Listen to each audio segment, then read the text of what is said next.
suis amenée à parler de gestion du trac dans les entreprises en formation, j'aime bien raconter une situation pour étayer mes apports, une situation que j'ai vécue dans l'exercice de mon métier. Il y en a une que j'affectionne particulièrement, c'est celle d'un remplacement.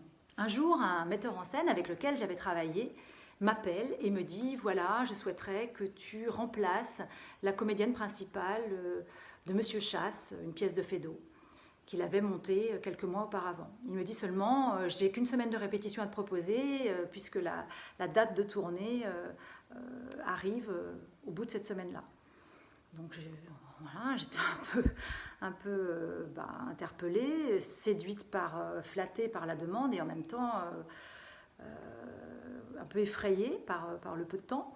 Mais je m'engouffre dans un oui sans vraiment mesurer l'envergure du challenge. Donc me voici dans l'apprentissage du texte et dans les répétitions. Une semaine c'est court, mais bon, je répète avec des comédiens qui ont déjà joué la pièce. Je répète aussi avec un metteur en scène qui est malade et qui est à l'hôpital, donc ça c'est un peu un manque.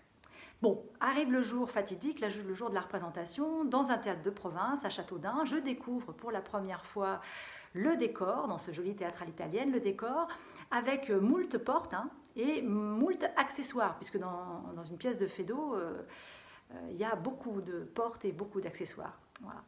Et j'ai très peu de temps surtout pour me familiariser avec ces entrées, ces sorties, ces portes et ces accessoires qui ne sont pas très simples puisque j'ai une carabine, je dois remplir des cartouches, charger une carabine, bref, très peu de temps pour me familiariser avec toutes ces choses techniques qui doivent paraître naturelles le soir. Donc je suis envahie d'une panique qui ne fait que grimper jusqu'à l'heure du spectacle. Je suis en pleurs, je vais voir l'assistante du metteur en scène et je lui dis je ne vais pas y arriver. Je ne sais pas où je sors, je ne sais pas par quelle porte je dois rentrer. Il faut absolument que tu m'attendes derrière la porte, que tu me donnes la première phrase de la scène suivante et que tu m'envoies par la bonne porte. Elle me dit ouais, t'inquiète pas, je vais faire ça.